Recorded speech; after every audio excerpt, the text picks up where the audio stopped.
When my husband brought his 26-year-old secretary to our 15th wedding anniversary dinner and announced he was leaving me for her, he had no idea I was about to reveal the truth that would destroy his career and expose him as the fraud he truly was.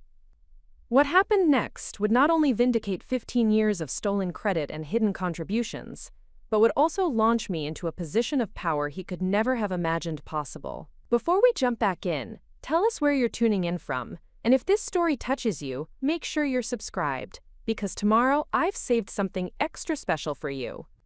My name is Victoria Sterling, and at 43 years old, I had spent the better part of 2 decades building what everyone believed was my husband's empire, while remaining virtually invisible in the shadows of his success. For 15 years, I had been the strategic mind behind Sterling Consulting Group, the premier business advisory firm in Chicago that bore not my name but that of my husband, Jonathan Sterling. What the business world saw was a charismatic CEO who had built a multi-million-dollar consulting empire from the ground up. What they did not see was the woman who had actually architected every major client acquisition, developed every innovative service offering, and solved every critical business challenge that had established the firm's reputation for excellence. The irony of my situation was not lost on me. I possessed an MBA from Northwestern Kellogg School of Management, where I had graduated summa cum laude with a specialization in strategic business transformation. My master's thesis on organizational restructuring had been published in the Harvard Business Review and had become required reading in several graduate programs. Yet for the past 15 years, I had allowed myself to be introduced at business functions as Jonathan Sterling's wife, the woman who managed the administrative details while he handled the important strategic work. This carefully constructed narrative had not emerged overnight. It had developed gradually through a series of small compromises and accommodations that had seemed reasonable at the time but had ultimately created a professional identity that bore no resemblance to my actual contributions or capabilities. When Jonathan and I had first established Sterling Consulting Group in 2009, we had agreed that he would serve as the public face of the company while I would focus on developing our service methodologies and client solutions. This division of labor had made sense given Jonathan's natural comfort with public speaking and networking, combined with my preference for analytical work and strategic development. However, what had begun as a practical allocation of responsibilities had gradually evolved into something far more problematic. As the company grew and gained recognition, Jonathan had become increasingly comfortable taking sole credit for innovations and insights that had originated from my research and analysis. Client presentations that he delivered with confidence and charisma were built entirely on frameworks I had developed during countless late-night sessions in our home office. Strategic recommendations that earned him industry accolades were based on methodologies I had refined through extensive study of organizational psychology and change management principles. The transformation from collaborative partnership to exploitative arrangement had been so gradual that I had not recognized it until it was deeply entrenched in every aspect of our business operations. Jonathan had developed a pattern of referring to my contributions as research support while describing his own role as strategic leadership. When potential clients asked about our team's credentials, he would mention that he had an excellent support staff while focusing the conversation on his own educational background and business experience. Industry publications that featured Sterling Consulting Group invariably focused on Jonathan's vision and leadership, with my role mentioned only in passing or omitted entirely. What made this situation particularly frustrating was my awareness that I possessed capabilities that exceeded those of many of the business leaders who received recognition and compensation far beyond what I had ever achieved. My analytical abilities had enabled me to identify market opportunities and develop innovative solutions that had generated millions of dollars in revenue for our clients. My understanding of organizational dynamics had allowed me to successfully guide complex transformation initiatives that other consulting firms had been unable to complete. My research and writing skills had produced white papers and case studies that had established Sterling Consulting Group as a thought leader in strategic business development. Yet despite these contributions, I remained largely unknown within the business community that had benefited so significantly from my work. When Jonathan was invited to speak at industry conferences, he presented my research as his own insights without acknowledgement or attribution. When business journalists wrote profiles of successful Chicago entrepreneurs, they focused on Jonathan's leadership and vision while treating Sterling Consulting Group as a one-person operation. When potential clients met with our firm to discuss major projects, they expected to work primarily with Jonathan, unaware that the strategic frameworks and analytical methodologies they were purchasing had been developed entirely by someone they had never met. The psychological impact of this systematic invisibility had been more profound than I had initially recognized. I had begun to internalize doubts about my own capabilities and the value of my contributions. When Jonathan dismissed my ideas or interrupted my explanations during client meetings, I had started to wonder whether my perspectives were actually as valuable as I had believed. When industry peers failed to recognize my name or associate me with Sterling Consulting Group's success, I had questioned whether I had overestimated my role in the company's achievements.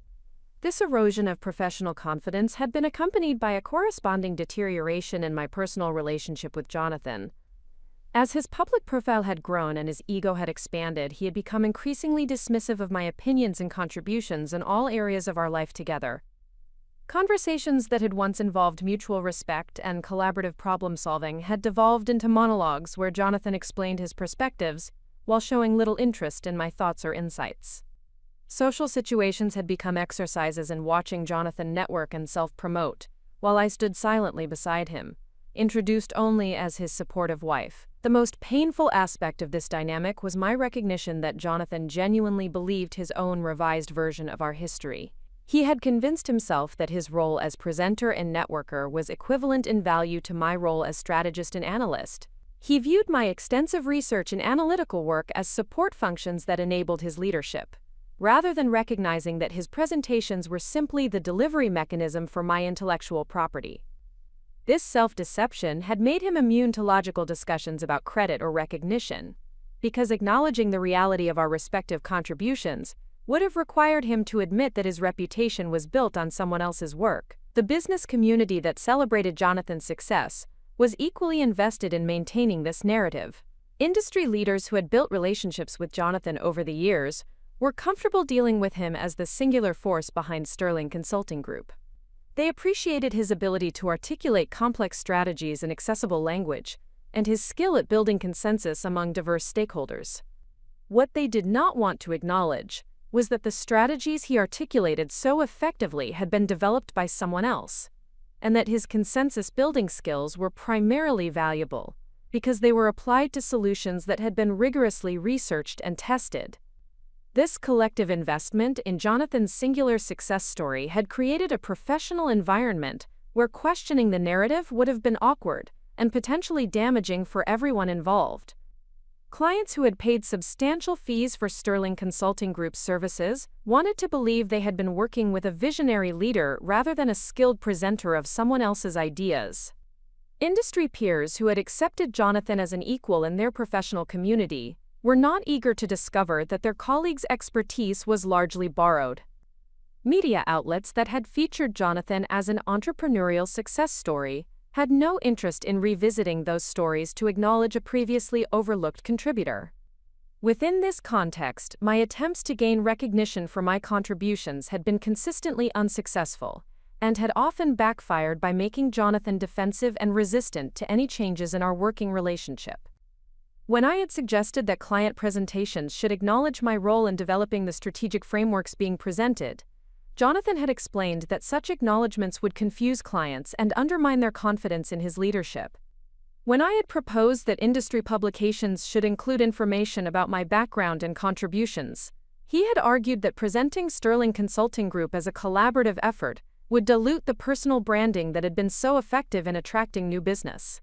These responses had initially seemed reasonable, and I had accepted them as necessary compromises for the good of our shared business interests. However, I had gradually come to understand that Jonathan's concerns were not about business effectiveness, but about maintaining his exclusive claim to the recognition and status that came with being perceived as the singular architect of Sterling Consulting Group's success. He was not protecting our company's interests.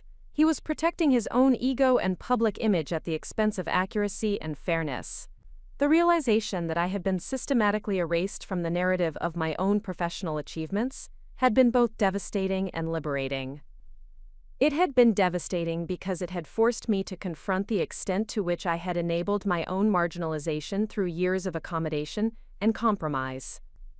It had been liberating because it had clarified that my dissatisfaction was not the result of unrealistic expectations or professional inadequacy, but rather the predictable outcome of a fundamentally unfair and unsustainable arrangement. As I had begun to understand the true nature of my situation, I had also begun to recognize that I possessed capabilities and resources that Jonathan was not aware of and could not control. My extensive network of client contacts had been built through direct interaction during project implementation, and these relationships were based on appreciation for my analytical capabilities and strategic insights, rather than loyalty to Jonathan's leadership. My reputation within academic and research communities had been established through my published work and speaking engagements, independent of any association with Sterling Consulting Group. My understanding of our business operations and client relationships was comprehensive and detailed, while Jonathan's knowledge was largely superficial and dependent on information I provided. Most importantly, I had begun to recognize that the business success attributed to Jonathan was actually the result of methodologies, frameworks, and analytical approaches that I had developed and that existed independently of his involvement. The intellectual property that formed the foundation of Sterling Consulting Group's competitive advantage belonged to me in every meaningful sense, even though legal ownership might be more complicated due to our marriage and business partnership. Preparing and narrating this story took us a lot of time, so if you are enjoying it, subscribe to our channel. It means a lot to us. Now back to the story. This recognition had marked the beginning of a fundamental shift in my understanding of my own power and potential. For the first time in years, I had begun to envision possibilities that did not depend on Jonathan's cooperation or recognition.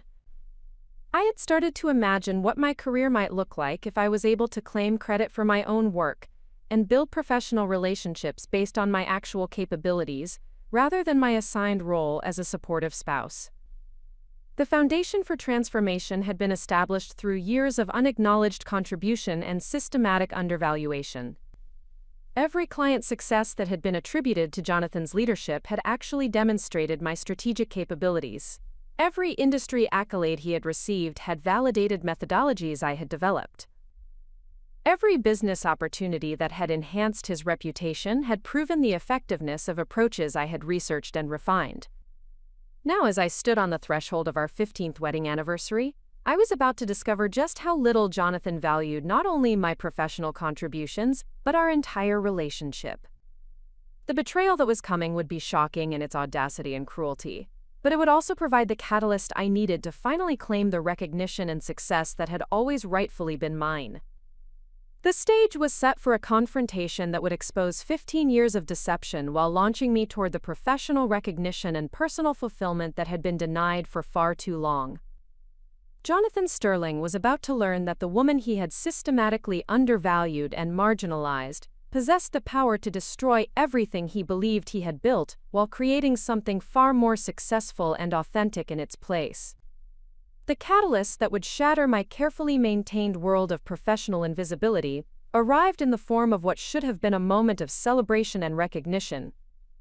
3 weeks before our 15th wedding anniversary, Jonathan received notification that Sterling Consulting Group had been selected as the recipient of the Chicago Business Excellence Award, the most prestigious recognition available to consulting firms in the metropolitan area. The award was given annually to the organization that had demonstrated the most significant impact on regional economic development through innovative business solutions and strategic leadership. The selection committee had specifically cited our work with Midwest Manufacturing Alliance, a project that had saved over 1,200 jobs while increasing operational efficiency by 47% across 15 different facilities. The transformation had required 18 months of intensive analysis, during which I had developed a comprehensive framework for optimizing supply chain logistics while simultaneously retraining workforce capabilities to meet evolving market demands. The methodology had been so successful that 3 other consulting firms had attempted to replicate our approach, though none had achieved comparable results due to their lack of understanding of the underlying analytical principles. When Jonathan called me from his office to share the news about the award, his excitement was palpable and genuine. He described the recognition as validation of everything we had worked to build over the past 15 years, and he expressed gratitude for my support throughout the journey. However, as he continued talking about the upcoming award ceremony and the opportunities it would create for further business development, it became clear that his understanding of the recognition was fundamentally different from mine. Jonathan spoke about the award as acknowledgement of his leadership and vision, describing the Midwest Manufacturing Alliance project as his strategic masterpiece, and discussing his plans for leveraging the recognition to attract larger corporate clients.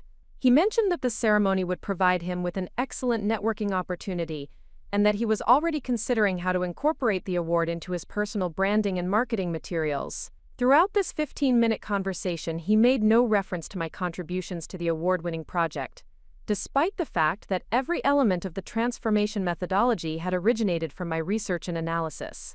This omission was not unusual, as Jonathan had developed a consistent pattern of describing our collaborative work in terms that emphasized his role, while minimizing or eliminating reference to my contributions.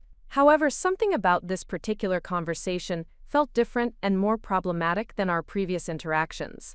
Perhaps it was the significance of the recognition, or perhaps it was my growing awareness of the systematic nature of his credit appropriation, but I found myself feeling a level of frustration and resentment that I had not experienced before.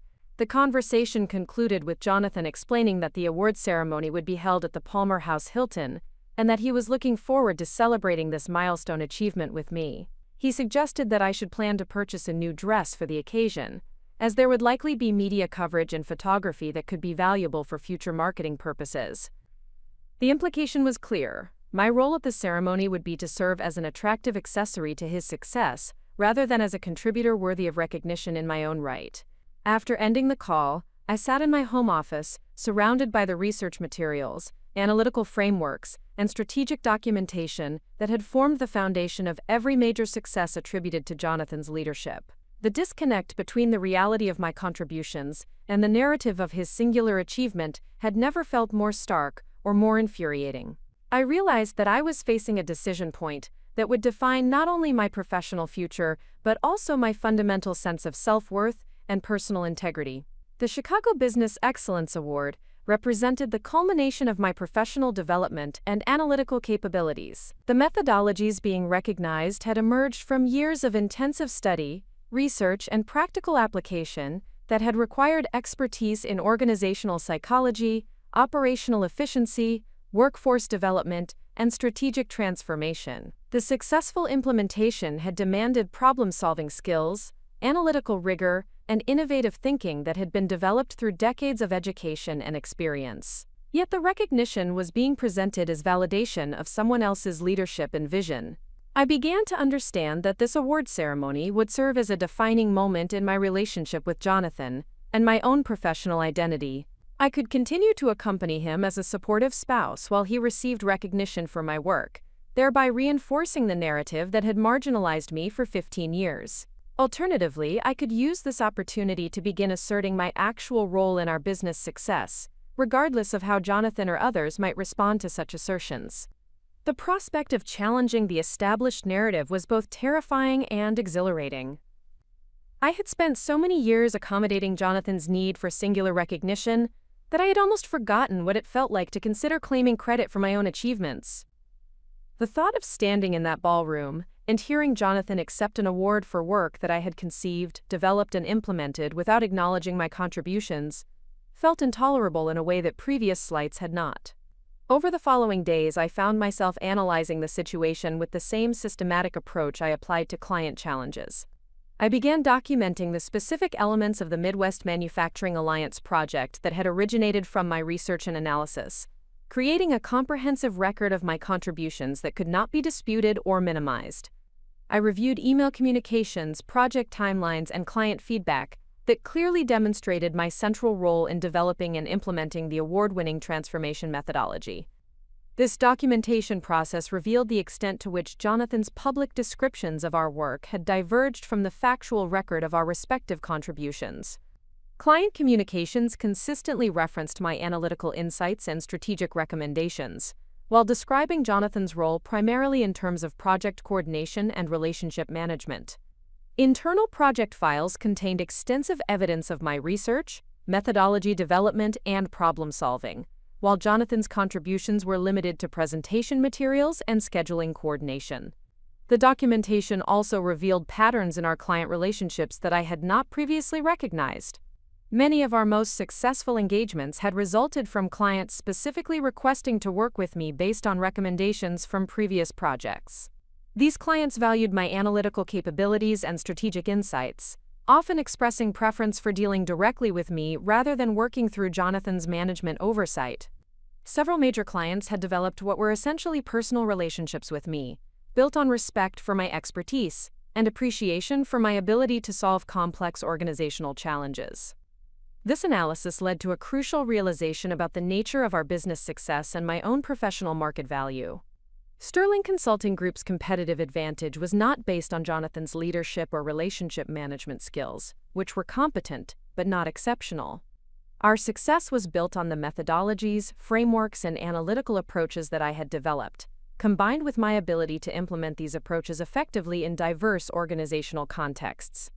The intellectual property that formed the foundation of our business belonged to me in every meaningful sense, even though legal and financial ownership might be more complicated due to our marriage and business partnership. As I came to understand the true source of our professional success, I also began to recognize the extent of my own power and independence within our business relationship. Jonathan's role, while valuable for certain client interactions and administrative functions, was not essential to the delivery of the services that had earned Sterling Consulting Group its reputation for excellence. I possessed the knowledge, skills, and client relationships necessary to continue providing high-value consulting services with or without his involvement. This recognition was both liberating and overwhelming. For 15 years, I had operated under the assumption that my professional success was dependent on Jonathan's support, and that challenging his leadership would jeopardize our shared business interests. The documentation process had revealed that the opposite was actually true. Jonathan's professional success was entirely dependent on my contributions, while my capabilities and client relationships provided a foundation for independent success that exceeded anything we had achieved together. The implications of this realization extended beyond professional considerations to encompass my entire relationship with Jonathan and my understanding of my own worth and potential. I began to recognize that the dynamic of systematic undervaluation that characterized our business relationship was also present in our personal interactions. Jonathan had developed patterns of dismissing my opinions, interrupting my contributions to conversations, and treating my interests and priorities as secondary to his own. These patterns had been so gradual and subtle that I had not recognized them as problematic until I began analyzing them with the same rigor I applied to business challenges. The award ceremony was still 2 weeks away, but I had already begun to understand that it would serve as more than a recognition event. It would be a test of my willingness to continue enabling Jonathan's appropriation of my work, and a measure of my commitment to claiming the recognition and respect that I had earned through 15 years of exceptional contribution. The choice I made about how to handle this situation would determine not only my professional future, but also my fundamental relationship with my own capabilities and worth. During this period of analysis and reflection, I also began to notice changes in Jonathan's behavior that suggested he was preparing for something beyond the award ceremony. He had been working longer hours and taking more private phone calls, often stepping out of our shared office space when certain calls came in. His computer usage patterns had changed, with more attention to password protection and private browsing sessions. Most significantly, he had begun making comments about expanding our business operations and potentially bringing in additional partners or staff members to support our growth. These behavioral changes, combined with his increasing tendency to describe Sterling Consulting Group as his personal achievement rather than our collaborative effort, created a growing sense of unease about his intentions and commitment to our partnership.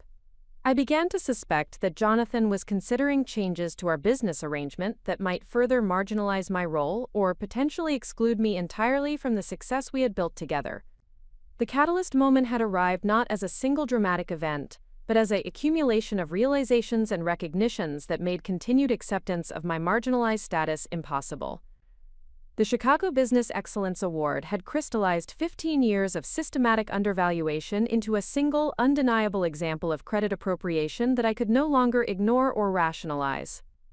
The documentation process had revealed the extent of my contributions and the depth of my professional capabilities. The analysis of our business relationship had exposed the true source of our success and my own potential for independent achievement. As I prepared for the award ceremony, I understood that I was approaching a defining moment that would determine the trajectory of both my professional and personal life. The woman who had accommodated and enabled Jonathan's success for 15 years was about to be tested in her commitment to claiming her own power and recognition. The catalyst had been activated, and there would be no returning to the comfortable but unsustainable patterns that had defined our relationship for so long. The foundation had been shaken, and the transformation was about to begin. Jonathan Sterling was about to discover that the woman he had systematically undervalued possessed not only the capability to expose his dependence on her contributions, but also the strength to claim the recognition and success that had always rightfully belonged to her. The days following my revelation about the Chicago Business Excellence Award brought an unexpected and overwhelming wave of internal resistance that challenged every assumption I had made about my readiness for transformation. Despite the clear evidence I had assembled regarding my contributions to Sterling Consulting Group's success, I found myself struggling with doubts and fears that seemed to emerge from the deepest recesses of my psyche. The comfortable patterns of accommodation and self-denial that had defined my professional relationship with Jonathan for 15 years were not easily abandoned, even when I understood intellectually that they were harmful and unsustainable. The first form of resistance manifested as a persistent voice of self-doubt that questioned both my perceptions and my right to challenge the established narrative surrounding our business success. This internal critic suggested that my analysis of our respective contributions might be biased by resentment, and that I was overestimating my role while unfairly minimizing Jonathan's leadership capabilities. The voice reminded me of instances when Jonathan had made valuable contributions to client relationships or project outcomes, arguing that these contributions might be more significant than I was acknowledging in my current state of frustration and anger. This self-doubt was particularly insidious because it contained elements of truth that made it difficult to dismiss entirely. Jonathan had indeed contributed to our business success in ways that were meaningful and valuable, even if they were different from my own contributions. His networking abilities had opened doors to opportunities that might not have been available otherwise. His presentation skills had helped communicate complex analytical insights in ways that clients found accessible and compelling. His willingness to serve as the public face of our organization had allowed me to focus on the analytical and strategic work that I found most fulfilling. However, as I examined these doubts more carefully, I began to recognize that acknowledging Jonathan's contributions did not negate the validity of my own concerns about recognition and credit.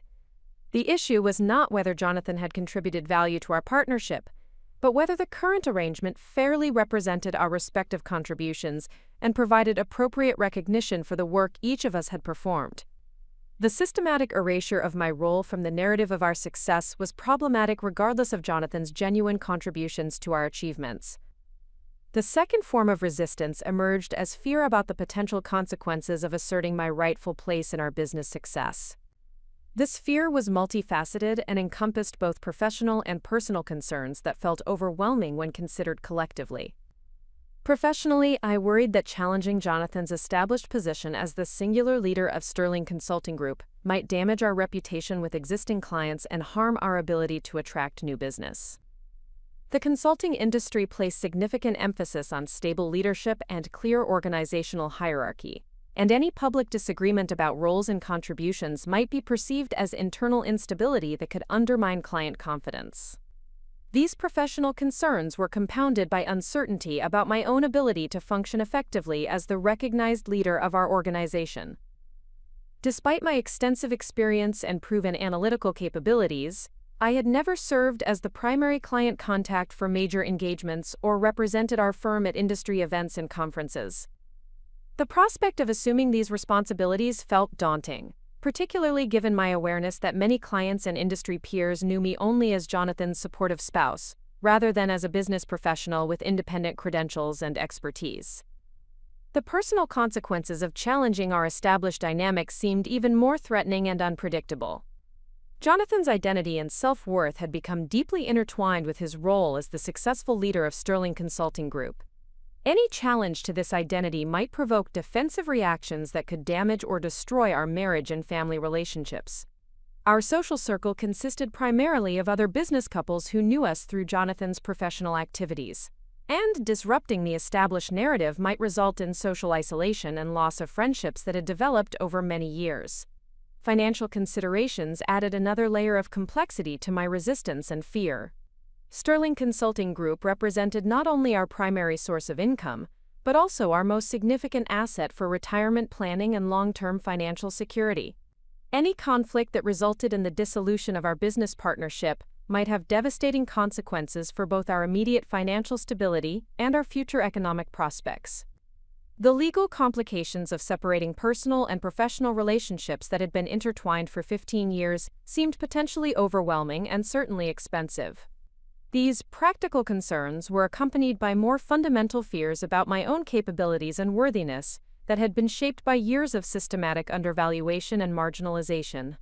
Despite the evidence I had assembled regarding my contributions to our success, I continued to struggle with imposter syndrome that questioned whether I truly possessed the expertise and leadership abilities necessary for independent professional success. The voice of self-doubt suggested that my analytical capabilities might be less exceptional than I believed, and that my success had been dependent on Jonathan's support and guidance in ways that I was not fully acknowledging. This imposter syndrome was reinforced by the reactions of friends and family members when I began tentatively discussing my concerns about recognition and credit. Many people expressed surprise at my suggestions that I had played a central role in developing Sterling Consulting Group's success, as they had consistently heard Jonathan described as the singular founder and leader of the organization. Some well-meaning friends suggested that my frustrations might be the result of unrealistic expectations about recognition for support roles, arguing that many successful partnerships involved one person serving as the public face, while others provided behind-the-scenes contributions. These external responses felt particularly painful because they reflected the extent to which I had been erased from the narrative of my own professional achievements. People who had known us for years had accepted Jonathan's version of our partnership without question, and they seemed genuinely unable to imagine that the reality of our working relationship might differ significantly from the public presentation. Their surprise and skepticism about my assertions reinforced my own doubts about whether I was overestimating my contributions or being unrealistic about the recognition I deserved. The internal conflict was further complicated by my genuine affection and respect for Jonathan as a person, despite my growing frustration with his professional behavior. We had built a life together that included many positive elements beyond our business partnership, and I valued the family relationships and shared experiences that had developed over 15 years of marriage. Jonathan was not a malicious person who had deliberately set out to exploit my contributions, but rather someone who had gradually developed patterns of behavior that served his own interests without consideration of their impact on my professional development and recognition. This recognition made it more difficult to maintain the anger and resentment that had initially motivated my desire for change. When I observed Jonathan interacting with our children or supporting me through personal challenges, I was reminded of his positive qualities and the genuine care he felt for our family. These observations created cognitive dissonance that made it harder to sustain the emotional energy necessary for challenging our established professional dynamic. The resistance also manifested as a desire to find compromise solutions that might address my concerns about recognition without requiring fundamental changes to our working relationship. I spent considerable time developing proposals for gradually increasing my visibility within Sterling Consulting Group while maintaining Jonathan's position as the primary leader and public representative. These proposals included ideas for joint presentations at industry conferences, collaborative authorship of articles and white papers, and shared recognition in marketing materials and client communications. However, as I developed these compromise proposals, I began to recognize that they failed to address the fundamental issues that had created my dissatisfaction with our current arrangement. The problem was not simply a lack of recognition for my contributions, but rather a systematic pattern of credit appropriation that had erased my professional identity and marginalized my role in our shared success. Incremental changes that provided token recognition while maintaining the basic structure of our unequal partnership would not resolve the deeper issues of respect, acknowledgement, and fair representation that had become increasingly important to my sense of professional fulfillment. This realization led to a period of intense internal struggle as I wrestled with the implications of pursuing more fundamental change. The comfortable patterns of accommodation and support that had defined my role for 15 years were deeply ingrained and felt natural despite their limitations. Challenging these patterns required me to embrace uncertainty and risk in ways that felt foreign and uncomfortable, particularly given my preference for analytical planning and systematic preparation. The internal conflict reached its peak during a client meeting where I observed Jonathan presenting my latest research on organizational transformation methodologies to a potential new client. As I watched him confidently explain concepts and frameworks that I had developed through months of intensive study and analysis, I experienced a moment of perfect clarity about the unsustainability of our current arrangement. The disconnect between his confident presentation and his actual understanding of the underlying principles was obvious to me, even if it was not apparent to the client, who was impressed by his communication skills and professional demeanor. In that moment, I understood that my choice was not between comfort and risk, but between continued self-betrayal and authentic self-expression. The compromise solutions I had been considering would simply perpetuate the fundamental dishonesty that had characterized our professional relationship for years.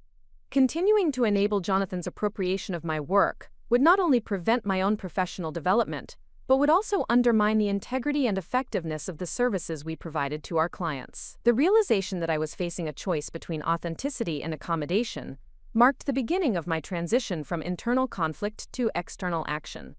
The resistance and fears that had seemed overwhelming began to feel more manageable when I understood that they were natural responses to the prospect of significant change, rather than indications that change was inappropriate or impossible.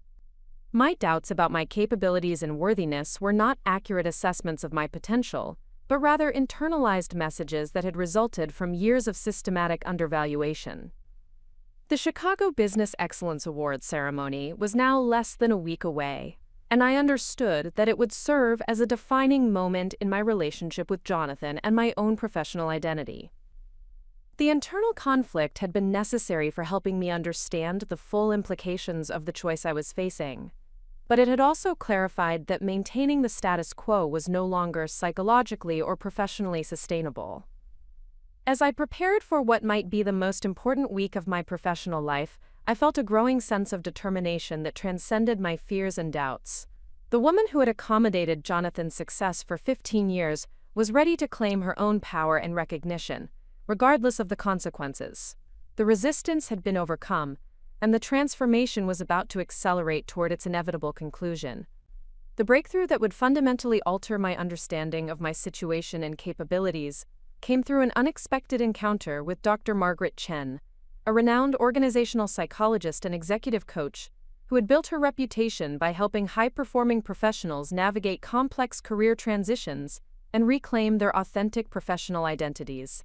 Our meeting occurred during what should have been a routine visit to Northwestern University's Kellogg School of Management, where I had returned to conduct research for a white paper on organizational transformation methodologies that would be published under Sterling Consulting Group's name. I had scheduled several hours in the business library to review recent academic publications on change management theory, seeking to incorporate the latest research into the frameworks I was developing for our clients. The library had always served as a sanctuary where I could pursue intellectual work without the complications and compromises that characterized my professional life at Sterling Consulting Group. In this environment, I was simply a researcher and strategist engaged in meaningful work, free from the need to navigate the complex dynamics of credit and recognition that had become so problematic in my daily professional interactions. Dr. Chen approached me during a break in my research, having recognized me from my graduate school years when she had served as a guest lecturer in several of my organizational psychology courses.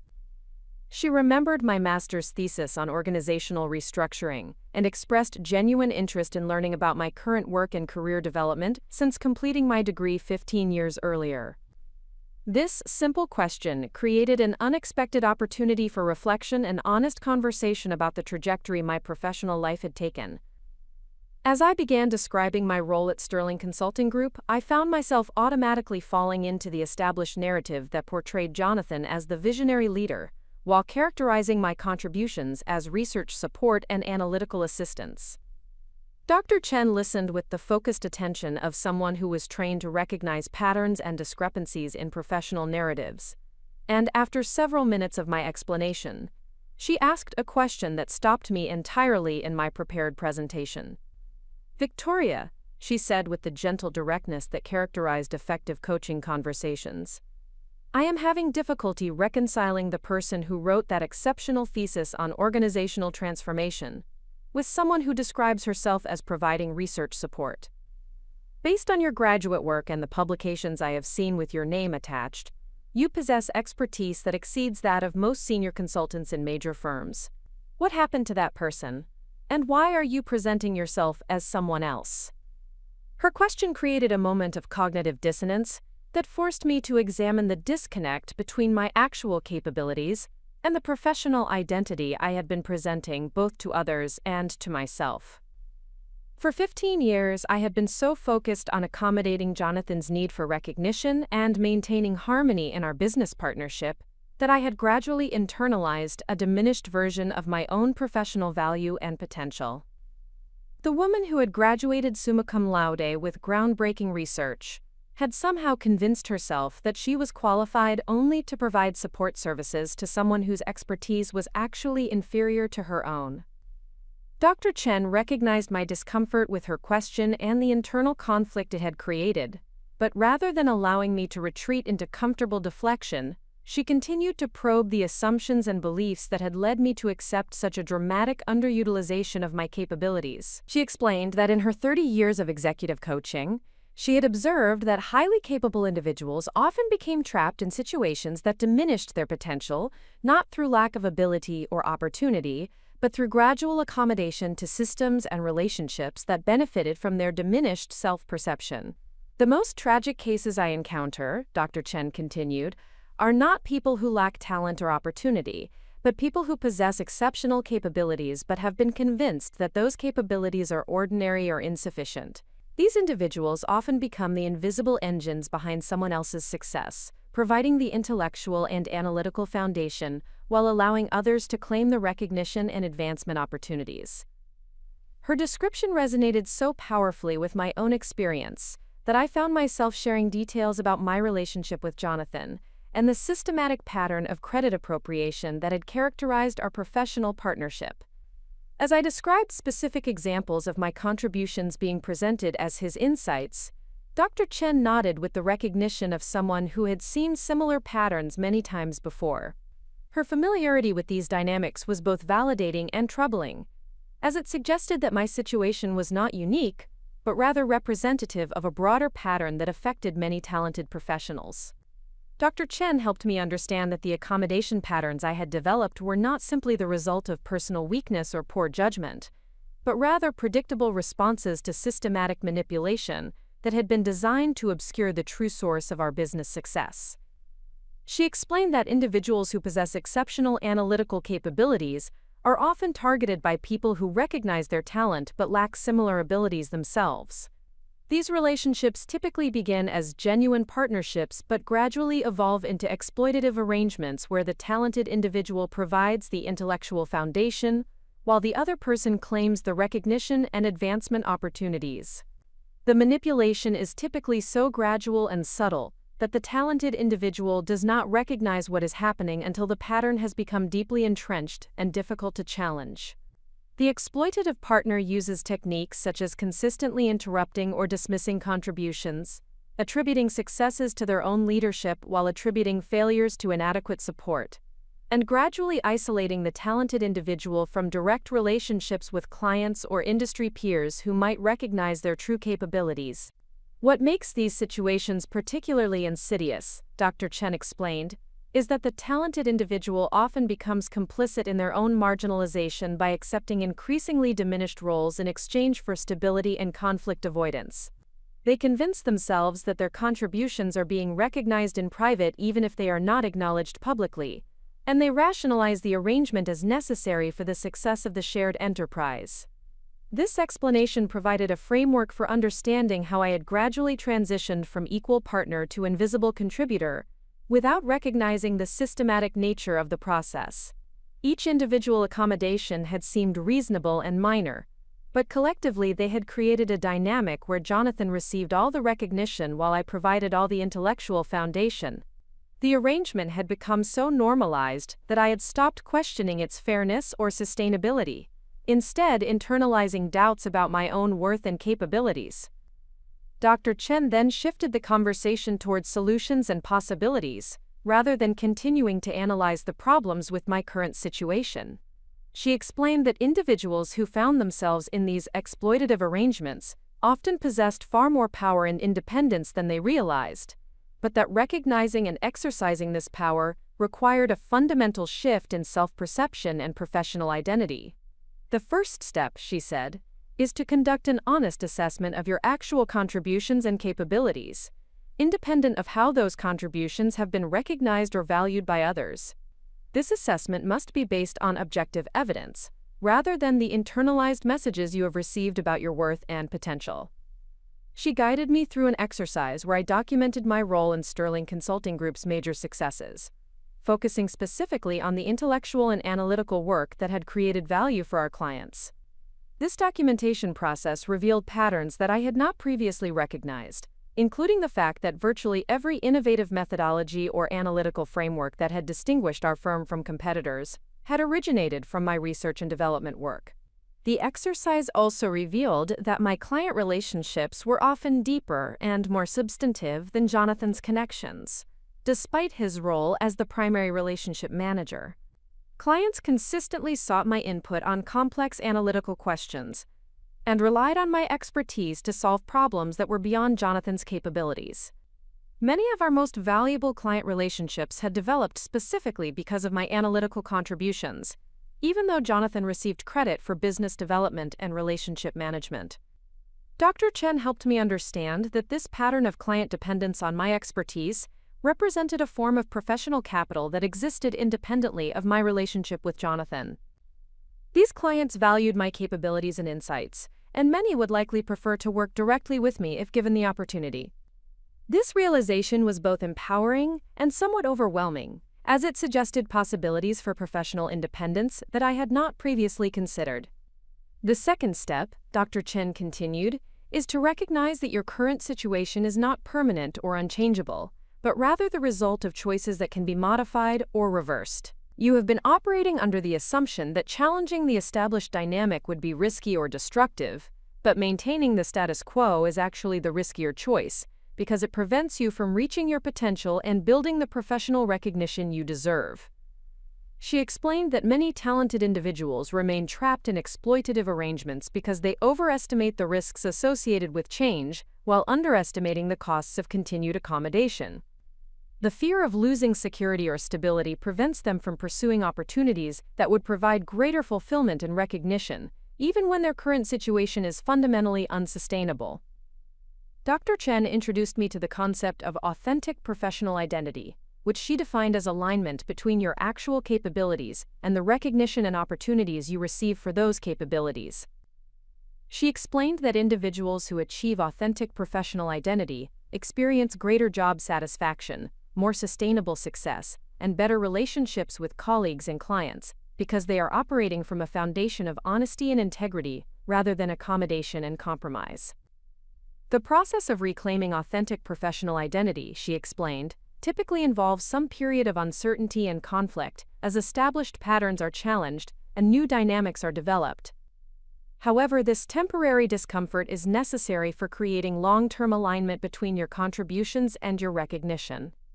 Dr. Chen also helped me understand that the Chicago Business Excellence Award represented a unique opportunity to begin asserting my authentic professional identity in a public forum where the evidence of my contributions would be difficult to dispute or minimize. Rather than viewing the award ceremony as a potential source of conflict or controversy, I could approach it as a platform for beginning to claim appropriate recognition for my work. She suggested that I prepare for the ceremony by developing clear, factual statements about my role in the award-winning project that could be shared with industry peers and media representatives who might be present. These statements should focus on specific contributions and methodologies rather than generalized claims about partnership or collaboration, as specificity would make it more difficult for Jonathan or others to minimize or reframe my role. The key, Dr. Chen emphasized, is to approach this transition from a position of strength and confidence, rather than defensiveness or anger. You are not asking for charity or making unreasonable demands for recognition. You are simply claiming appropriate acknowledgement for work that you have actually performed and value that you have genuinely created. Our conversation concluded with Dr. Chen offering to serve as an ongoing advisor and coach as I navigated the process of reclaiming my authentic professional identity. She explained that most successful transitions of this type required sustained effort and support, as established patterns and relationships do not change easily or quickly. Having access to guidance from someone who understood both the psychological and practical aspects of professional transformation could significantly improve my chances of success while reducing the emotional stress associated with major change. As I left Northwestern that afternoon, I felt fundamentally different than I had when I arrived that morning. The conversation with Dr. Chen had provided not only validation for my concerns about recognition and credit, but also a framework for understanding how I had become trapped in an exploitative arrangement and a methodology for creating positive change. Most importantly, she had helped me recognize that my situation was not unique or insurmountable, but rather a common challenge that could be addressed through systematic effort and strategic thinking. The internal conflict and self-doubt that had characterized the previous weeks began to dissipate as I developed confidence in both my analysis of the situation and my plan for addressing it. The Chicago Business Excellence Awards ceremony was now only 3 days away, and rather than viewing it as a source of stress or potential conflict, I began to see it as the beginning of my emergence, as the recognized leader and innovator that I had always been but had never been allowed to become. Dr. Chen had provided the perspective and wisdom necessary for me to move beyond accommodation and compromise toward authentic self-expression and professional recognition. The transformation was accelerating, and there would be no turning back to the diminished identity that had characterized my professional life for 15 years. The 48 hours following my conversation with Dr. Chen marked the most decisive period of my professional life, as I moved from contemplating change to implementing actions that would make retreat impossible. Armed with her framework for understanding my situation and her practical guidance for reclaiming my authentic professional identity, I began executing a systematic plan that would fundamentally alter the power dynamics between Jonathan and myself, while establishing my rightful position as the intellectual architect of Sterling Consulting Group's success. The first concrete action I took was to contact Sarah Mitchell, the senior business reporter for the Chicago Tribune, who had been assigned to cover the Chicago Business Excellence Awards ceremony. Sarah had written several feature articles about successful consulting firms in the metropolitan area, and her coverage of the awards ceremony would likely reach thousands of industry professionals and potential clients. Rather than allowing Jonathan to serve as the sole source of information about Sterling Consulting Group's award-winning work, I decided to proactively share my perspective on the methodologies and analytical frameworks that had made our success possible. When I called Sarah to request an interview, I was surprised by her immediate interest and enthusiasm.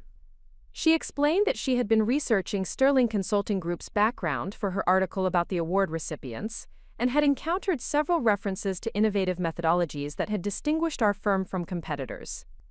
However, her attempts to understand the technical details and theoretical foundations of these approaches through conversations with Jonathan had been frustrating, as he seemed unable to provide the depth of explanation that would allow her to accurately describe our competitive advantages. Sarah's comment about Jonathan's inability to explain our methodologies provided additional confirmation of Dr. Chen's analysis regarding the true source of our business success.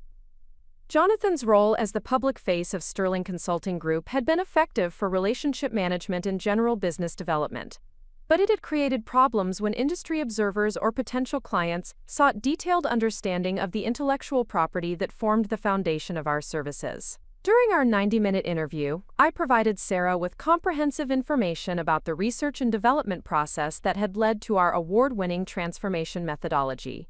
I explained the theoretical frameworks that had informed my approach, described the analytical tools and assessment instruments I had developed, and detailed the implementation strategies that had enabled us to achieve exceptional results for our clients. Most importantly, I shared specific examples of how these methodologies had been applied to solve complex organizational challenges that other consulting firms had been unable to address effectively. Sarah's questions revealed her genuine interest in understanding the intellectual substance behind Sterling Consulting Group's reputation and her follow-up inquiries demonstrated that she possessed the analytical capability to appreciate the sophistication and innovation that characterized my work. By the end of our conversation, she had gathered enough material for a detailed feature article that would, for the first time, provide accurate information about the true source of our firm's competitive advantages and success. The interview with Sarah represented my first public assertion of my role in Sterling Consulting Group's achievements, and it marked a point of no return in my relationship with Jonathan and our established business dynamic. Once the article was published, it would be impossible to maintain the fiction that Jonathan was the singular architect of our success, as the detailed technical information I had provided could only have come from someone with extensive expertise in organizational transformation theory and methodology. The second decisive action I took was to schedule individual meetings with 3 of our most important clients, ostensibly to discuss their satisfaction with our services and to explore opportunities for expanded engagement. However, my actual purpose was to begin establishing direct relationships with these clients that were based on recognition of my analytical capabilities, rather than my role as Jonathan's supportive partner. These meetings would provide me with independent validation of my value to our client base, while creating professional relationships that could support my career development regardless of what happened to my partnership with Jonathan. The first meeting was with David Richardson, the Chief Operating Officer of Midwest Manufacturing Alliance, whose organizational transformation had been the centerpiece of our award-winning submission. David had worked closely with me throughout the 18-month engagement, and I knew that he understood the extent of my contributions to his company's remarkable improvements in operational efficiency and workforce development. When I met with David at his corporate headquarters, he immediately expressed appreciation for the opportunity to discuss our work together without the usual protocol that required all communications to flow through Jonathan as the primary relationship manager.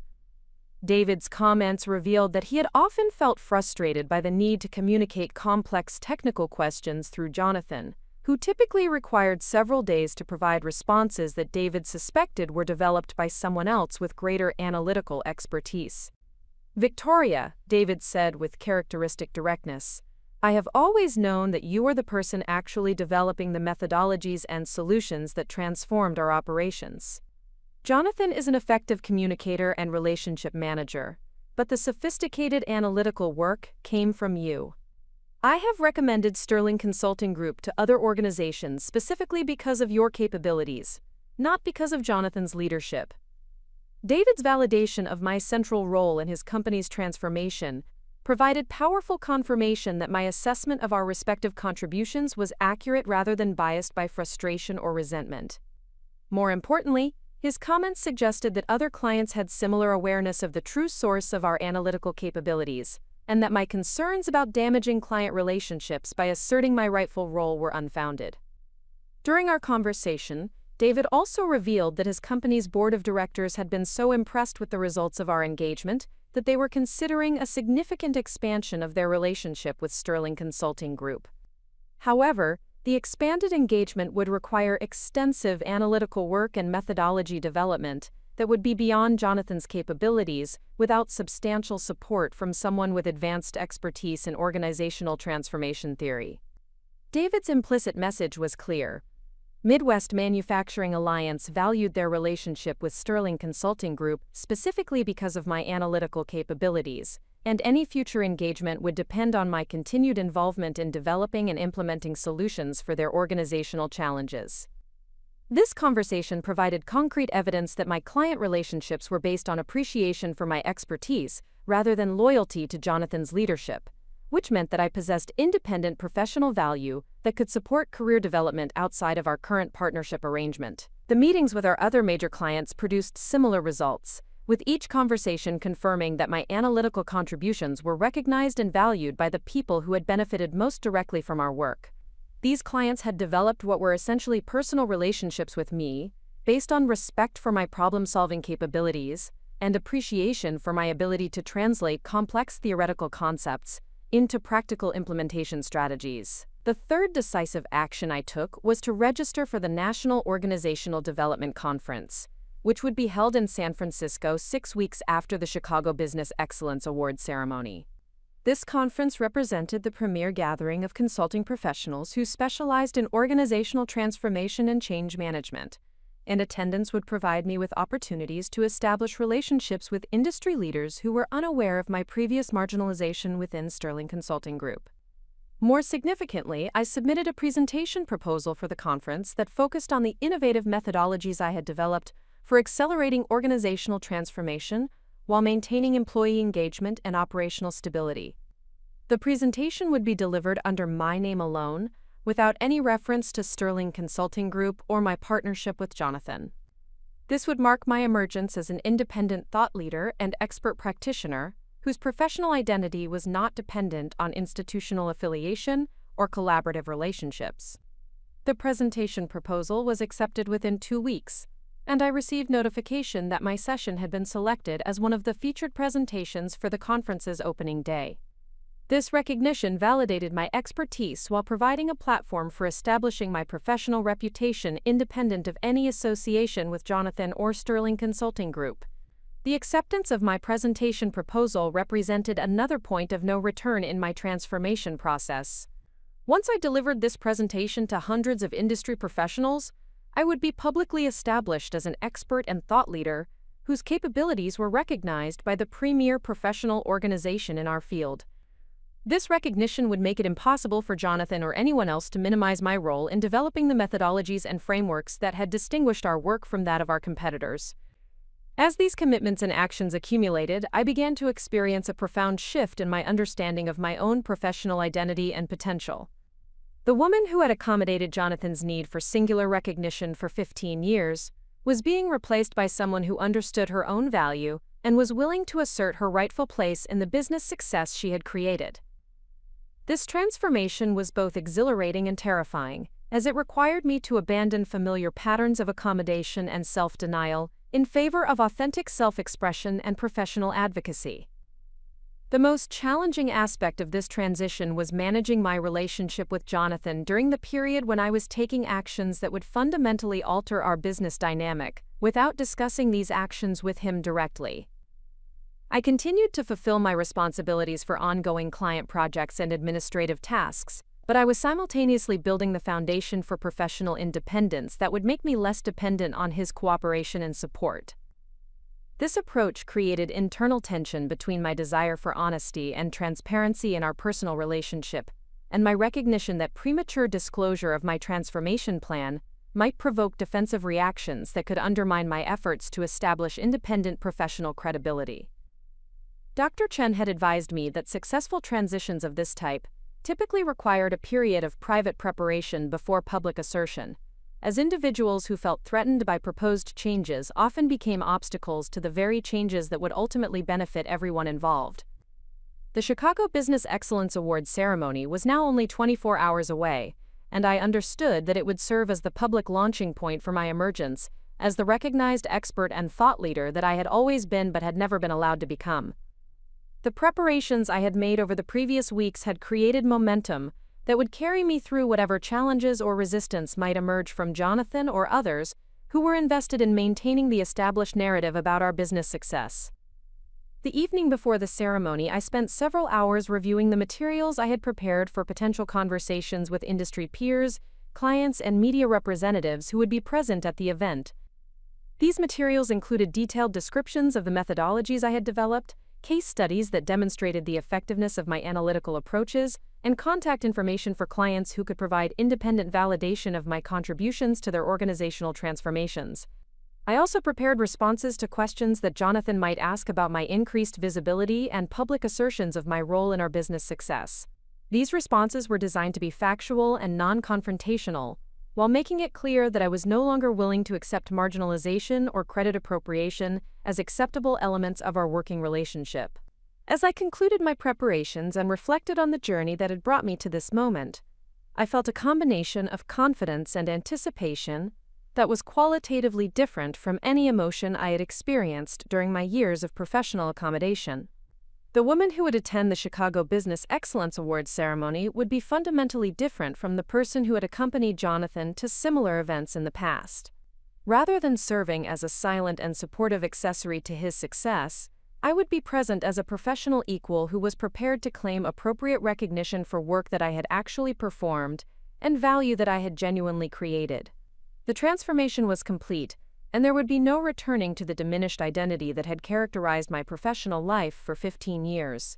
The point of no return had been reached and passed, and the next phase of my journey was about to begin.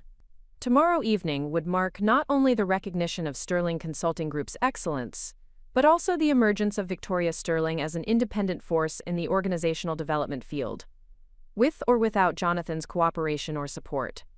The morning of the Chicago Business Excellence Award ceremony brought the first tangible validation of my strategic decision to assert my authentic professional identity. Sarah Mitchell's feature article in the Chicago Tribune had been published in the business section with the headline "The Analytical Mind Behind Sterling Consulting Group's Award-Winning Success."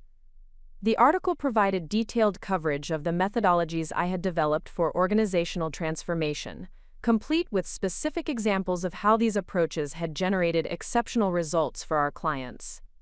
Most significantly, the article positioned me as the intellectual architect of Sterling Consulting Group's competitive advantages, while describing Jonathan's role in terms of business development and relationship management. Sarah had skillfully woven together the technical information I had provided with quotes from David Richardson and other clients, who confirmed my central role in developing the solutions that had transformed their organizations. The result was a comprehensive and authoritative account that established my expertise while maintaining professional respect for Jonathan's contributions to our business success. The immediate response to the article exceeded my most optimistic expectations. By 9 o'clock that morning, I had received 12 phone calls and 17 email messages from industry professionals, potential clients, and business journalists who wanted to learn more about my work and explore opportunities for collaboration or consultation. Several of these inquiries came from senior executives at Fortune 500 companies who had been following Sterling Consulting Group's success but had not previously understood the specific methodologies that had enabled our exceptional results.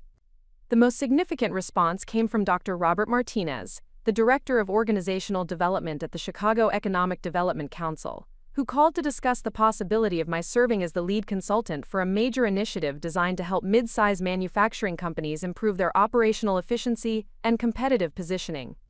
Dr. Martinez explained that his organization had been seeking an expert who possessed the specific combination of theoretical knowledge and practical implementation experience that my work demonstrated, and the Tribune article had convinced him that I was uniquely qualified for this challenging engagement.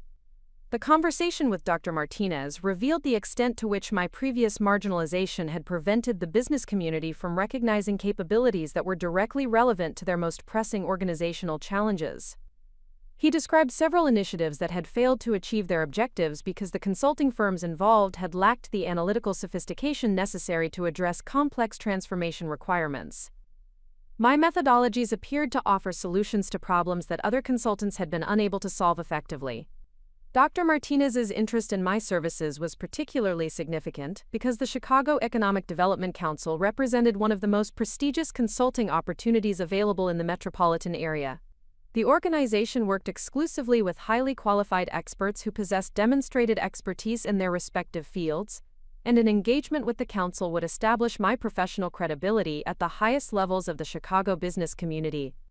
During our conversation, Dr. Martinez also mentioned that he had been impressed by the specific results that Midwest Manufacturing Alliance had achieved through their engagement with Sterling Consulting Group. He had attempted to discuss these methodologies with Jonathan at a previous industry event, but had found their conversation unsatisfying, because Jonathan had been unable to provide the technical depth that would have enabled Dr. Martinez to understand how these approaches might be adapted for other organizational contexts. This comment provided additional confirmation that my assessment of our respective capabilities had been accurate rather than distorted by personal frustration or bias.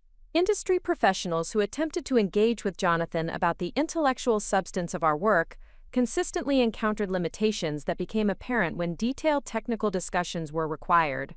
My emergence as the recognized source of our analytical capabilities would address a communication gap that had previously prevented potential clients from fully understanding the value we could provide.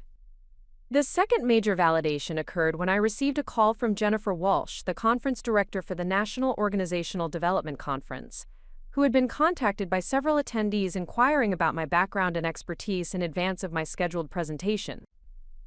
Jennifer explained that the level of pre-conference interest in my session was unusually high, and she requested permission to feature my presentation in the conference marketing materials that would be distributed to industry publications and professional associations.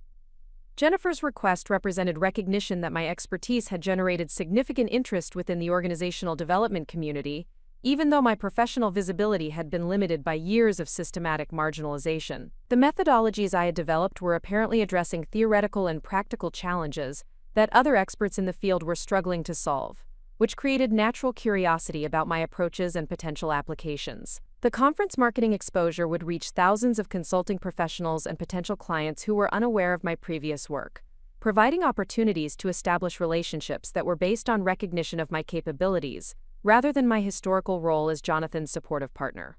This expanded professional network would create momentum for continued career development that would be independent of any institutional affiliations or collaborative arrangements. The third validation came through responses from existing clients who had read the Tribune article and wanted to express their appreciation for having their experiences accurately represented in the media coverage. David Richardson called to congratulate me on the recognition and to confirm that his description of my contributions had been quoted accurately and appropriately. He also mentioned that several members of his board of directors had been impressed by the article and were eager to discuss the expanded engagement that had been under consideration for several months. Similar responses came from leaders at our other major client organizations, each expressing satisfaction that the true source of our analytical capabilities had finally been acknowledged publicly. These conversations revealed that our clients had been aware of the disconnect between Jonathan's public role and my actual contributions for years, but had accommodated the arrangement because they valued the results we delivered regardless of internal credit allocation.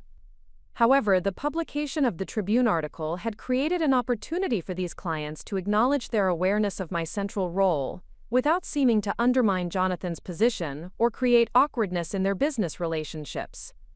Several clients mentioned that they had been hoping for an opportunity to work more directly with me on future projects, as they recognized that my analytical capabilities were the primary source of value in our consulting engagements.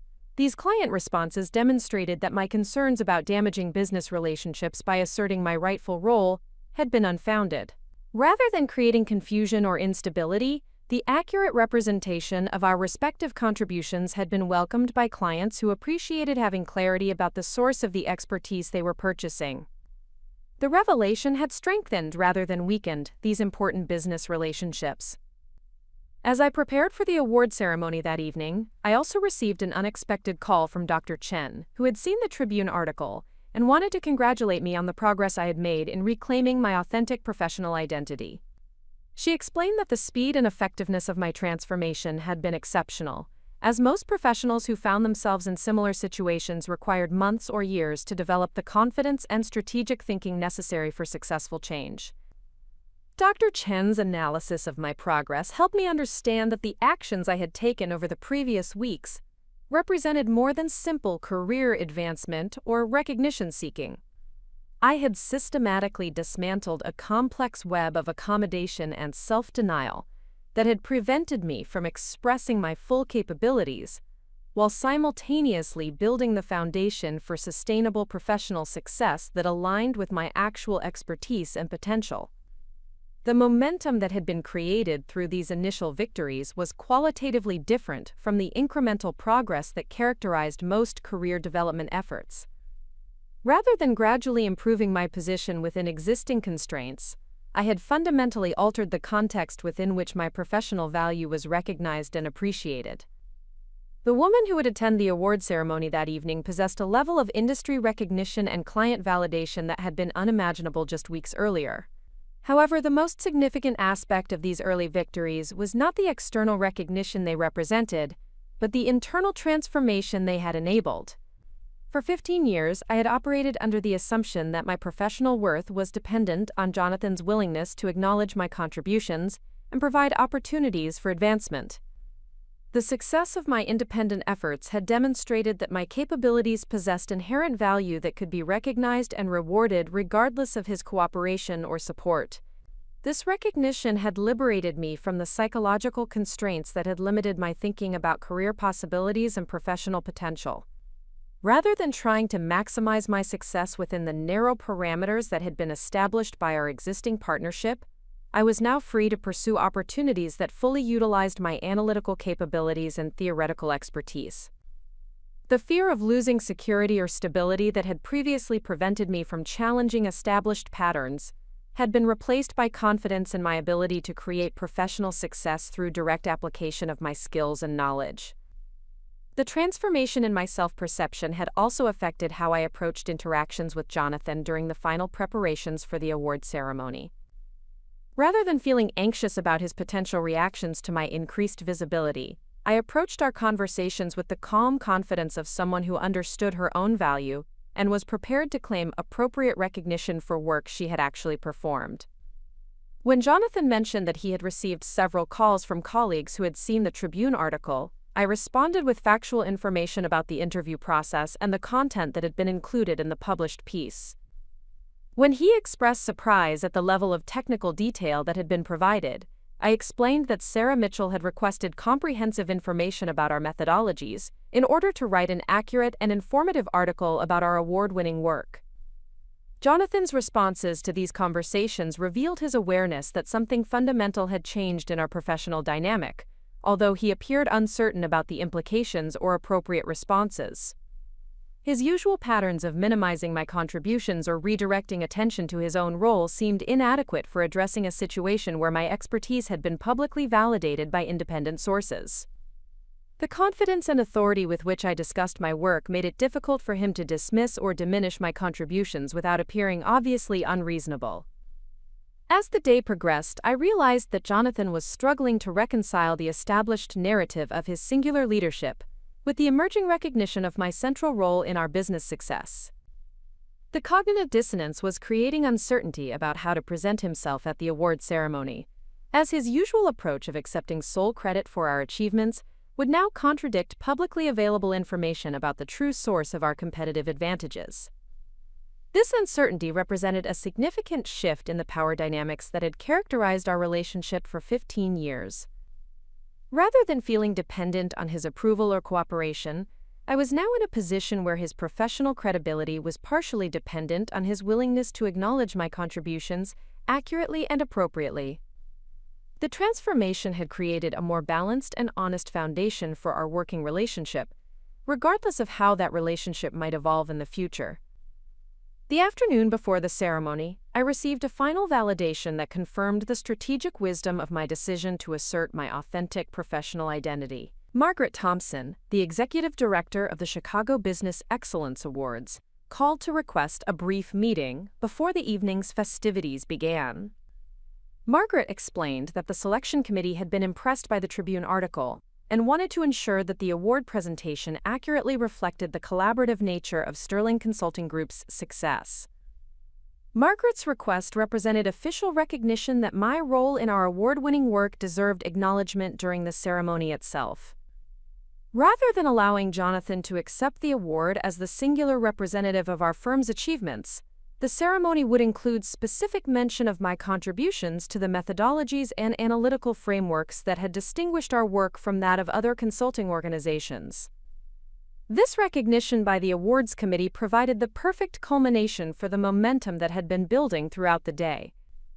The evening ceremony would mark not only the recognition of Sterling Consulting Group's excellence, but also my emergence as a publicly acknowledged expert whose capabilities were valued by clients, respected by peers, and recognized by the premier business organizations in our metropolitan area.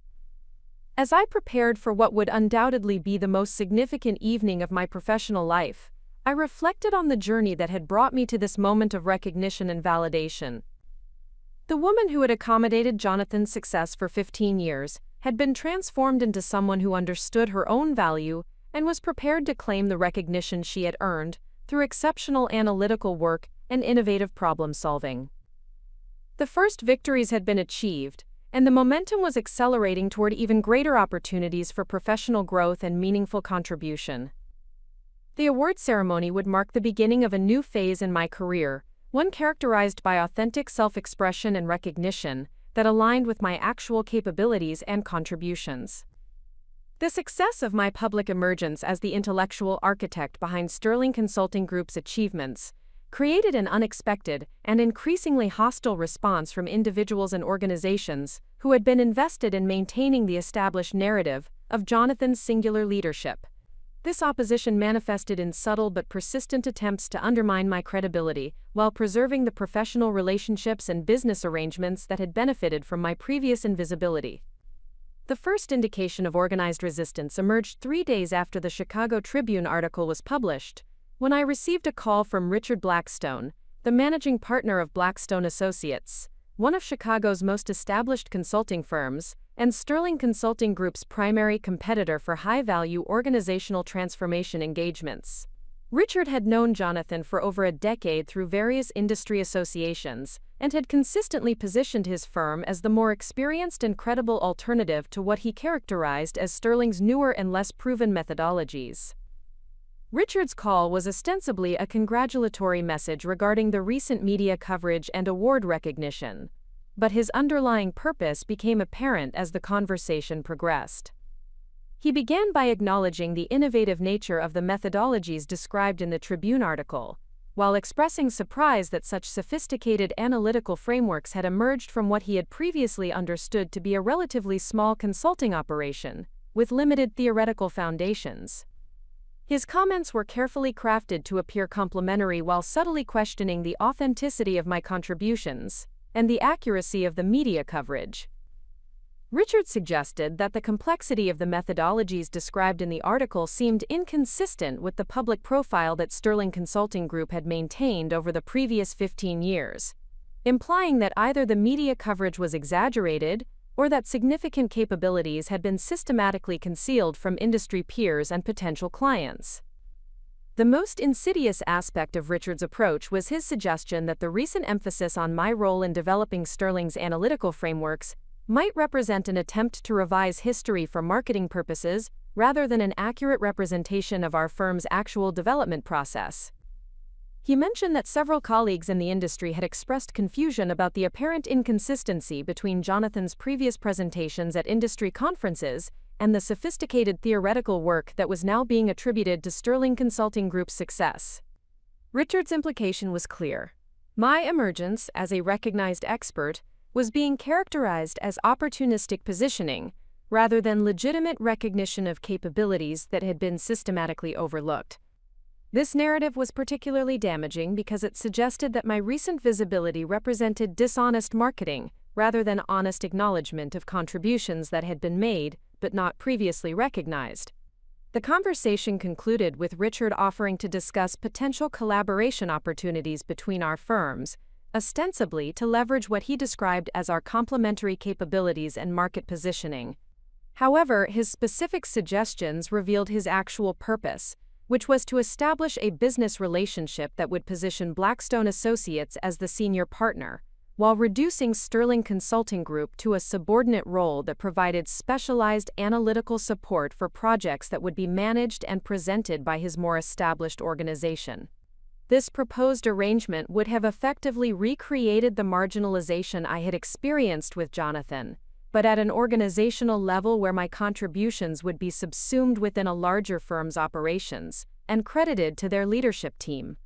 Richard's offer represented an attempt to neutralize the competitive threat that my emergence posed to established firms by incorporating my capabilities within existing power structures that would maintain traditional hierarchies and credit allocation patterns.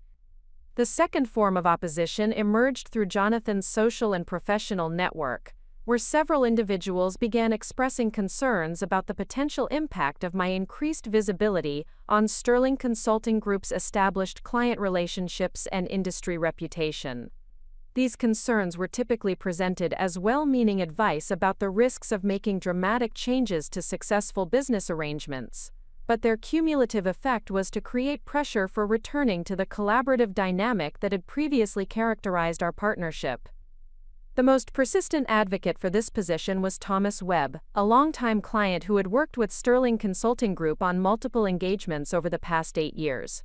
Thomas had developed a comfortable working relationship with Jonathan that was based on clear role definitions and predictable communication patterns, and he expressed anxiety about how the recent changes in our public positioning might affect the stability and effectiveness of our consulting services. Thomas's concerns were representative of a broader pattern among clients who had become accustomed to working with Jonathan as the primary relationship manager while receiving analytical services that they understood to be provided by qualified support staff. The revelation that their analytical support had actually been provided by an expert whose capabilities exceeded those of many senior consultants in major firms created cognitive dissonance that some clients found uncomfortable and potentially destabilizing.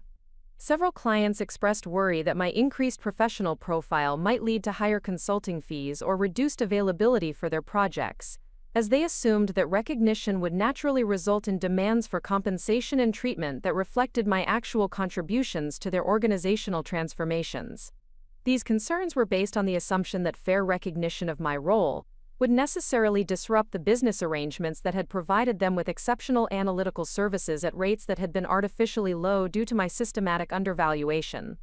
The most problematic aspect of this client resistance was its foundation in economic self-interest, rather than legitimate concerns about service quality or relationship stability. These clients had benefited significantly from having access to sophisticated analytical capabilities at consulting rates that reflected Jonathan's lesser expertise, rather than the true value of the methodologies I had developed. They were naturally reluctant to support changes that might result in more accurate pricing that reflected the actual value they had been receiving. Thomas and several other clients began expressing these concerns to Jonathan directly, creating pressure for him to reassert control over our firm's public positioning and to minimize my role in future marketing and relationship management activities. They suggested that Sterling Consulting Group's success had been built on Jonathan's leadership and relationship management capabilities, and that excessive emphasis on technical methodologies might alienate clients who valued personal relationships over analytical sophistication. This client pressure created a particularly challenging dynamic because it provided Jonathan with external justification for resisting the changes I was implementing, while appearing to be motivated by business considerations, rather than personal ego or credit appropriation. He could present client concerns as evidence that my increased visibility was damaging to our shared business interests, rather than acknowledging that these concerns were primarily based on economic self-interest and resistance to paying fair compensation for exceptional analytical services. The third form of opposition emerged from industry associations and professional organizations that had previously featured Jonathan as a speaker and thought leader based on his public role as Sterling Consulting Group's founder and primary representative. Several of these organizations expressed confusion about the apparent inconsistency between Jonathan's previous presentations and the sophisticated theoretical work that was now being attributed to our firm's success. The Chicago Management Consultants Association, where Jonathan had served on the board of directors for 3 years, requested a meeting to discuss what they characterized as concerns about professional representation and accurate attribution of intellectual property within the consulting industry. The association's president, Michael Davidson, explained that several members had raised questions about the ethical implications of presenting work as one's own innovation when significant contributions had been made by others who were not acknowledged or recognized. Michael's concerns were ostensibly about maintaining professional standards and ensuring accurate representation of capabilities and contributions within the consulting community. However, his specific questions and suggestions revealed that the association was primarily concerned about the precedent that my situation might establish for other consulting partnerships where collaborative work had been presented as individual achievement. The association's board included several senior partners from established firms who had built their reputations through similar arrangements, where they served as the public representatives of analytical work that had been performed by subordinate staff members or collaborative partners. These individuals were naturally concerned that accurate recognition of my contributions might encourage similar assertions from other talented professionals who had been systematically marginalized within their organizations. Michael suggested that the association might need to develop new guidelines for professional representation and attribution of intellectual property, ostensibly to prevent confusion and maintain ethical standards within the industry. However, his proposed guidelines would have effectively institutionalized the credit appropriation patterns that had characterized my relationship with Jonathan, by establishing that senior partners and firm leaders could legitimately claim recognition for work performed by others within their organizations. The most insidious aspect of this institutional opposition was its presentation as a matter of professional ethics and industry standards rather than protection of established power arrangements. The association's concerns were framed in terms of maintaining clarity and preventing misrepresentation, but their actual purpose was to preserve systems that enabled senior professionals to appropriate credit for work performed by talented individuals who lacked the political power or institutional support necessary to claim appropriate recognition. Despite the multifaceted nature of this opposition, I found that my confidence in my position and my commitment to authentic professional representation remained unshaken. The resistance I was encountering actually validated the significance of the changes I was creating, as individuals and organizations only invest energy in opposing developments that pose genuine threats to their established interests and advantages. Dr. Chen had prepared me for this type of resistance by explaining that successful transformations typically provoke defensive reactions from people who have benefited from the arrangements being challenged. She had emphasized that opposition often intensifies before it diminishes, as threatened parties make increasingly desperate attempts to preserve systems that have served their interests at the expense of others. The key to navigating this opposition successfully was maintaining focus on factual accuracy and professional integrity, rather than becoming defensive, or allowing the resistance to undermine my confidence in the legitimacy of my assertions. The evidence supporting my central role in Sterling Consulting Group's success was comprehensive and indisputable, and my recent recognition had been based on independent validation from clients, industry experts, and media professionals who had no motivation to misrepresent the true source of our competitive advantages. Most importantly, the opposition I was facing confirmed that my emergence as a recognized expert posed a genuine threat to arrangements and assumptions that had prevented talented professionals from receiving fair recognition for their contributions. The resistance was not simply about my individual situation, but about broader patterns of credit appropriation and systematic marginalization that characterized many professional relationships within the consulting industry. This recognition transformed my perspective on the opposition from a personal challenge to be managed into a systemic problem that needed to be addressed for the benefit of other talented professionals who might find themselves in similar situations. My success in claiming appropriate recognition for my contributions could serve as a model and inspiration for others who had been trapped in exploitative arrangements that prevented them from reaching their full professional potential. The growing opposition also revealed the extent to which established power structures within the consulting industry were dependent on the invisible contributions of talented individuals who provided intellectual foundation while allowing others to claim recognition and advancement opportunities. The resistance to my emergence suggested that accurate attribution of intellectual property and fair recognition of contributions might threaten the competitive advantages that established firms had built through systematic appropriation of others' capabilities. As I prepared for the award ceremony that would mark the public culmination of my transformation, I understood that the opposition I was facing represented not simply resistance to my individual success, but defense of systems that had enabled the systematic undervaluation of talented professionals throughout the industry.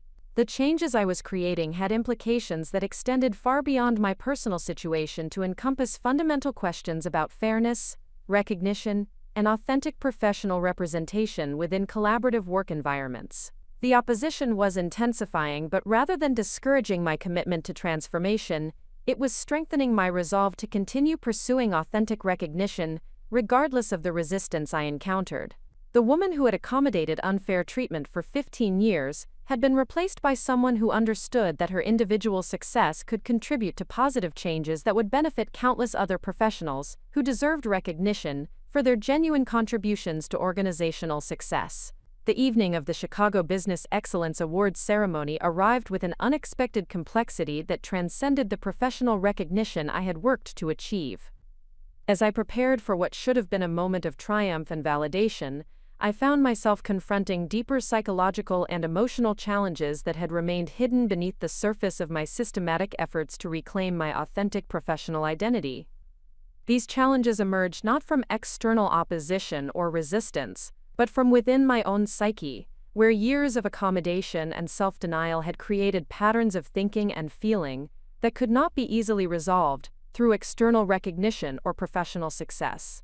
The first indication of these deeper issues arose as I stood before my bedroom mirror, preparing to dress for the ceremony.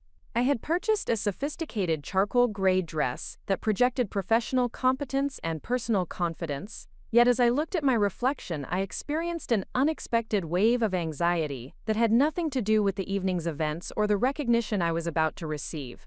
Instead, I found myself questioning whether I truly deserved the acknowledgement that was coming, whether my contributions had been as significant as I believed, and whether I possessed the capabilities necessary to sustain the professional success I was claiming. These doubts emerged despite the comprehensive evidence I had assembled regarding my role in Sterling Consulting Group's achievements and the independent validation I had received from clients, industry experts, and media professionals. The intellectual case for my rightful recognition was indisputable, yet I discovered that 15 years of systematic marginalization had created internalized beliefs about my worth and capabilities that could not be easily overcome through logical analysis or external confirmation. Dr. Chen had warned me that this type of internal resistance was common among individuals who had experienced prolonged undervaluation, explaining that psychological patterns developed over years of accommodation often persist even after external circumstances have changed dramatically. She had described this phenomenon as imposter syndrome intensification, where increased recognition and opportunity paradoxically trigger greater anxiety about adequacy and authenticity rather than producing the confidence and satisfaction that might be expected. The deeper challenge was not simply about overcoming self-doubt, but about reconstructing my fundamental understanding of my own identity and worth after years of defining myself in relation to Jonathan's success and recognition. I had become so accustomed to measuring my value through his achievements and evaluating my contributions through his acknowledgement that the prospect of independent professional identity felt simultaneously liberating and terrifying. As I continued preparing for the ceremony, I realized that my transformation had exposed psychological wounds that had been carefully concealed beneath layers of professional competence and personal accommodation. The systematic erasure of my contributions had not simply affected my career trajectory, but had fundamentally altered my relationship with my own capabilities and potential. I had internalized messages about my limitations and subordinate status so completely that challenging these beliefs required confronting aspects of my self-perception that had remained unexamined for decades. The second dimension of the deeper challenge emerged as I considered the broader implications of my transformation for my marriage and family relationships. Jonathan and I had built our life together around a carefully constructed division of roles and responsibilities that extended far beyond our professional partnership to encompass every aspect of our shared existence. His identity as the successful business leader had been balanced by my role as the supportive partner who managed domestic responsibilities while providing behind-the-scenes assistance for his professional activities. This arrangement had created a complex web of interdependence that could not be easily modified without affecting fundamental aspects of our relationship and family dynamics. My emergence as a recognized expert and independent professional would necessarily alter the power balance between us in ways that might threaten the stability and harmony we had maintained throughout our 15-year marriage. The prospect of these changes was particularly challenging because they occurred within the context of genuine affection and mutual respect that had characterized the positive aspects of our relationship. Jonathan was not a malicious individual who had deliberately exploited my capabilities, but rather someone who had gradually developed patterns of behavior that served his interests, without full awareness of their impact on my professional development and personal fulfillment. This recognition made it difficult to maintain the clarity and determination that had driven my recent transformation efforts. When I observed Jonathan struggling to understand and adapt to the changes I was creating, I experienced conflicting emotions that complicated my commitment to continued growth and recognition. Part of me wanted to protect him from the discomfort and uncertainty that my transformation was creating, even though I understood intellectually that such protection would require me to abandon the authentic professional identity I had worked so hard to establish. The third aspect of the deeper challenge involved confronting the cumulative emotional impact of 15 years of systematic undervaluation and credit appropriation.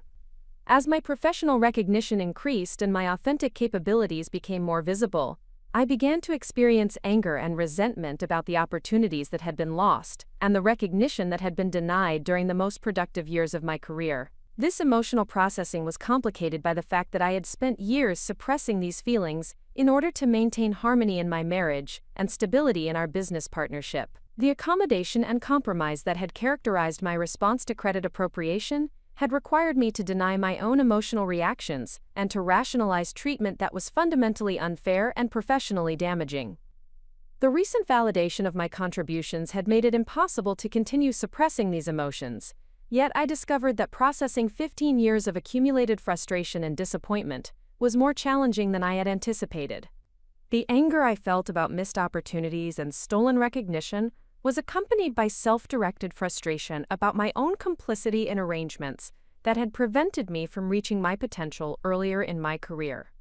These emotional complexities were further complicated by my awareness that expressing anger or resentment about past treatment might be counterproductive for my current transformation efforts. The professional recognition I was receiving required me to project confidence and competence, rather than revealing the psychological struggles that had accompanied my journey toward authentic self-expression. However, Dr. Chen had emphasized that successful transformation required processing these difficult emotions rather than continuing to suppress them in service of external expectations or relationship maintenance. She explained that individuals who attempted to bypass the emotional work associated with reclaiming their authentic identity often found that their professional success was undermined by unresolved psychological conflicts that manifested as self-sabotage or inconsistent performance. The fourth dimension of the deeper challenge involved developing new patterns of self-advocacy and boundary maintenance that would support my continued professional growth while protecting me from future exploitation or marginalization. The skills and strategies that had enabled me to reclaim recognition for my past contributions were different from those required to ensure fair treatment and appropriate acknowledgement in future professional relationships. This challenge was particularly complex because it required me to fundamentally alter my approach to collaboration and partnership without becoming defensive or confrontational in ways that might damage valuable professional relationships.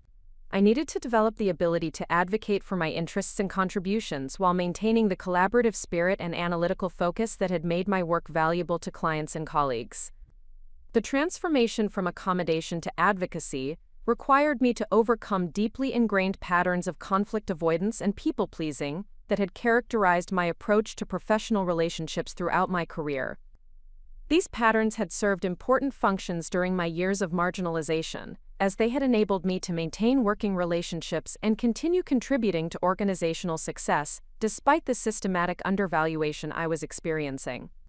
However, the same patterns that had provided psychological protection during my period of marginalization now threatened to undermine the professional recognition and authentic identity I had worked to establish.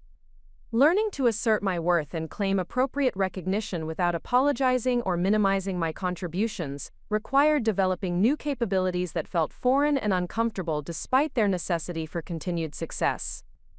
The deeper challenge also encompassed my need to develop resilience and emotional regulation strategies that would enable me to sustain high performance while navigating the increased scrutiny and expectations that accompanied professional recognition.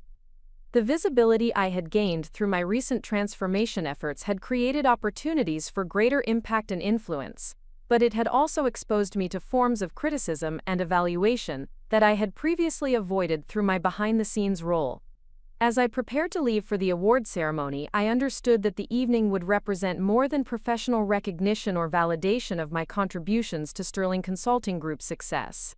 It would mark my public emergence as someone who had successfully navigated the complex psychological and emotional challenges associated with reclaiming authentic identity after years of systematic marginalization. The deeper challenge had required me to confront aspects of my personality and history that were painful and difficult to examine, but this internal work had been necessary for creating a foundation that could support sustained professional success and personal fulfillment. The woman who would attend the ceremony that evening possessed not only the intellectual capabilities and professional recognition that had been denied for 15 years, but also the emotional strength and psychological clarity necessary to continue growing and contributing at the highest levels of her field. The process of addressing these deeper challenges had been more difficult and time-intensive than the external actions I had taken to establish my professional credibility, but it had also been more transformative and personally meaningful. The recognition I was about to receive would be satisfying not simply because it acknowledged my past contributions, but because it validated my successful navigation of complex internal obstacles that had once seemed insurmountable. As I completed my preparations and prepared to join Jonathan for the drive to the Palmer House Hilton, I felt a sense of integration and authenticity that had been absent from my professional life for many years. The deeper challenge had been met and overcome, and I was ready to claim the recognition I had earned while maintaining the personal integrity and emotional strength that would support continued growth and contribution throughout the next phase of my career. The internal work was complete, and the external celebration could begin with the confidence that it represented genuine transformation rather than superficial change.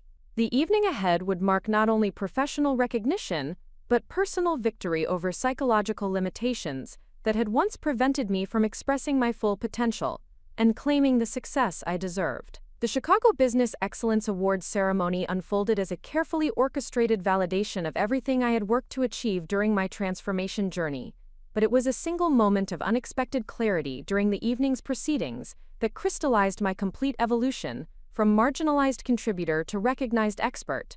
This breakthrough occurred not during the formal award presentation but during an impromptu conversation with a group of industry leaders who had gathered around our table following Jonathan's acceptance speech. Jonathan had delivered his prepared remarks with characteristic confidence and eloquence, acknowledging the collaborative nature of Sterling Consulting Group's success while maintaining the established narrative that positioned him as the visionary leader responsible for our firm's innovative methodologies. His speech had been professionally appropriate and personally gracious, including specific mention of my analytical contributions while preserving his role as the primary architect of our business achievements. However, the carefully constructed balance of his presentation began to unravel during the informal networking period that followed the official ceremony. Dr. Patricia Williams, the Chief Strategy Officer at Global Manufacturing Solutions and one of the most respected thought leaders in organizational development, approached our table with specific questions about the theoretical foundations underlying our award-winning transformation methodology. Dr. Williams had been following Sterling Consulting Group's work for several months and had been particularly intrigued by the sophisticated analytical frameworks described in the Chicago Tribune article.